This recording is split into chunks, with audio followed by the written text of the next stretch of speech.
ఉంటాయి వైడ్ వస్తుంది అన్న వెనకరా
పన్యాల భూపతి రెడ్డి గారు, శ్రీహరి గారు పెద్దలు, సీనియర్ నాయకులు, మనోహర్ రావు గారు దయచేసి వేదికపైకి రావాలి.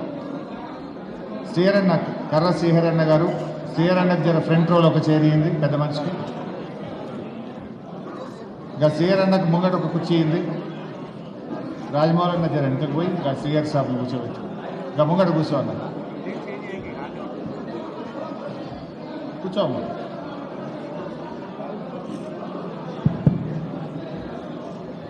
వంశీ కూర్చోండి బిడ్డ ప్లీజ్. బయట కూర్చోరాదు బిడ్డ ప్లీజ్. నేను వస్తా, బయటకు వస్తా. ప్రెస్ మీద పడద్దు. అరే బాబు నువ్వే గిట్ల చేస్తే ఎట్లరా?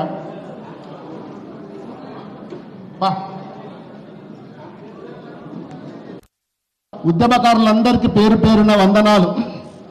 వేదిక మీద ఉన్న పెద్దలు, మరి ఈనాటి మన ముఖ్య అతిథి ఉద్యమకారుడు, మరి దీక్షా దివాస్లో తెలంగాణ మరి సాధనలో సిద్దిపేట నుంచే మరి మొట్టమొదటి అడుగేసి ఇక్కడి నుంచే ఉద్యమాన్ని ప్రారంభోత్సవంలో భాగస్వామ్యమైన పెద్దలు గౌరవనీయులు మాజీ మంత్రివర్యులు హరీష్ అన్న గారికి, మరి అదేవిధంగా డాక్టర్ యాదవ్ రెడ్డి గారు ఎమ్మెల్సీ గారు, మరి వంటేరు ప్రతాప్ రెడ్డి గారు, మరి మిగతా వేదిక మీద ఉన్న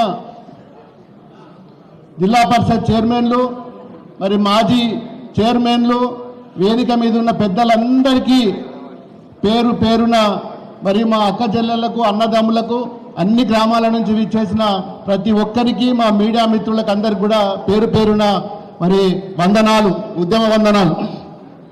ఈరోజు మరి మనం ఇంత పెద్ద ఎత్తున దీక్షా దివాస్ ఏదైతే నిర్వహించుకుంటున్నామో, 15 సంవత్సరాలు కేసీఆర్ గారు తెలంగాణ వచ్చుడు, మరి నేను సచ్చుడు అనే ఉద్యమంతో ప్రారంభమైన దీక్షా దివాస్ ఈ రోజు వరకు 15 సంవత్సరాలు పూర్తి చేసుకున్నాం. మరి ఈరోజు కష్టపడి సాధించుకున్న తెలంగాణ మరి ఈరోజు మరి నక్కల పాలైన పరిస్థితి ఏర్పడ్డది. మరి ఆ నక్కల నుంచి రక్షించాల్సిన బాధ్యత కూడా మరి మనందరి మీద ఉన్నది. మరి మొదటి విడత ఉద్యమంలో తెలంగాణ ఉద్యమం సాధించుకోలేకపోయినా రెండో విడత ఉద్యమంలో తెలంగాణ కేసీఆర్ గారి సార్ డైరెక్షన్లో మరి మనం తెలంగాణ సాధించుకున్నాం. మరి మూడో విడత ఉద్యమం చేయాల్సిన అవసరం ఏర్పడ్డది. ఈరోజు ఎందుకు ఏర్పడ్డదో మనందరికీ కూడా తెలుసు. మరి ఈనాటి ప్రభుత్వం ఏ విధంగా ముందుకు పోతున్నది, ఏ విధంగా కక్షపూరిత కార్యక్రమాలు చేస్తున్నది, మరి మన బీఆర్ఎస్ పార్టీకి సంబంధించిన ఎమ్మెల్యేలనే కానీ కార్యకర్తలనే కానీ ఊర్లలో ఏ విధంగా దినాది దినంగా చూస్తుందో మనందరికీ కూడా అర్థమవుతుంది. ఏ గ్రామం పైన ఇప్పటికి ఒక సంవత్సరం పూర్తి కావస్తున్న సంవత్సరం వచ్చి ఈ రోజుకు డిసెంబర్కు మరి 12 మాసాలు పూర్తి చేసుకున్న ఏ గ్రామంలో కూడా ఒక్క నయా పైసా కూడా మరి శాంక్షన్ చేయక ఈరోజు ఒక్క పలక కూడా శిలాపలకాన్ని కూడా పెట్టలేని దౌర్భాగ్యమైన ప్రభుత్వం ఇవాళ కేసీఆర్ మన రేవంత్ రెడ్డి గారి ప్రభుత్వం. గతంలో కేసీఆర్ గారు మరి ప్రభుత్వం నుంచి స్టార్ట్ అయిన మొదటి రోజు నుంచే ఏ గ్రామంలో ఏ ఇబ్బంది ఉంది, ఏ కార్యకర్తకు ఏ ఇబ్బంది ఉంది, గ్రామంలో అభివృద్ధి కావాలని చెప్పి మరి ఏ విధంగా అయితే ముందుకెళ్ళిండో మరి పూర్తిగా నిర్వీర్యం అయిపోయి ఇప్పుడు కాంగ్రెస్ పాలనలో రేవంత్ రెడ్డి గారి పాలనలో మరి ఏ విధంగా నష్టమవుతున్నామో మళ్ళీ మూడోసారి ఒక ఉద్యమ తరహాలో మరి మనం ముందుకు పోయి మనం మళ్ళీ పార్టీని కాపాడుకోవాలి, రాష్ట్రాన్ని కాపాడుకోవాలి, అభివృద్ధి చేసుకోవాలి. ఈ విషయంలో మళ్ళీ ముందుకు పోవాలని చెప్పి సంవత్సరం పూర్తవుతుంది. ప్రభుత్వం ఏ పని కూడా పూర్తి చేయలేదు కాబట్టి ఈరోజు దీక్షా దివాస్ చేసి 15 సంవత్సరాలైంది. తెలంగాణ రాష్ట్ర సాధనలో ముఖ్య పాత్ర భూమిక పోషించిన కేసీఆర్ గారి మరి వారు చేసిన ఉద్యమాన్ని పురస్కరించుకొని మరి ఈరోజు ఈ కార్యక్రమాన్ని నిర్వహించుకుంటున్నాం. దీనికి చాలామంది వక్తలు వచ్చిండ్రు, చాలామంది పెద్దలు వచ్చిండ్రు. మరి ఈరోజు మనం ఈ కార్యక్రమాన్ని ప్రారంభోత్సవం చేసుకోవడానికి ముందుగా మన గజ్వేల్ నుంచి మరి డాక్టర్ యాదవ్ రెడ్డి గారు ఎమ్మెల్సీ గారిని మాట్లాడవలసిందిగా కోరుతున్నాను.